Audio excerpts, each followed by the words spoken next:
Vejen tilbage til arbejdsmarkedet kan være svær, når man ikke har været i beskæftigelse længe og yderligere har sociale eller helbredsmæssige udfordringer ud over ledighed.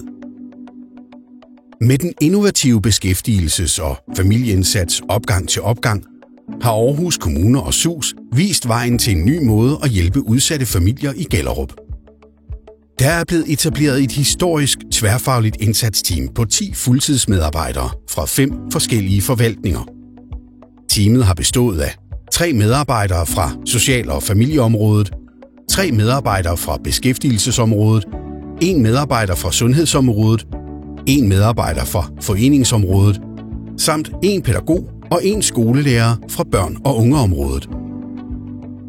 Teamet har i fællesskab haft myndighed på samtlige områder, og de har kunnet hjælpe familierne med alt det, de har haft brug for støtte til.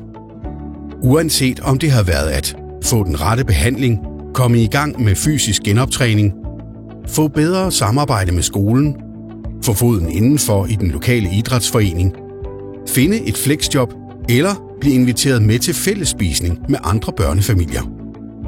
Dette er et af de mest radikale bud på tværfaglig organisering i Danmark.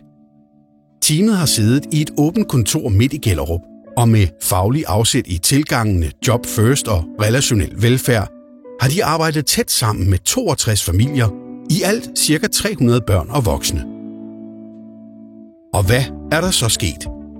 Over halvdelen af forældrene har i dag fået tilknytning til arbejdsmarkedet.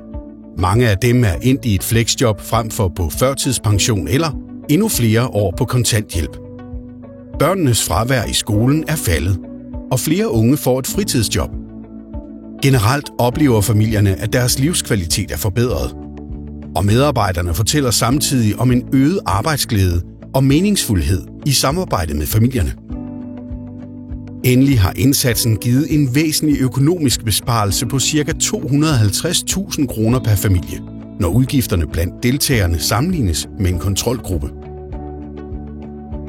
Opgang til Opgang fortsætter nu for kommunale midler, og indsatsen forventes yderligere skaleret til andre udsatte boligområder i Aarhus Kommune.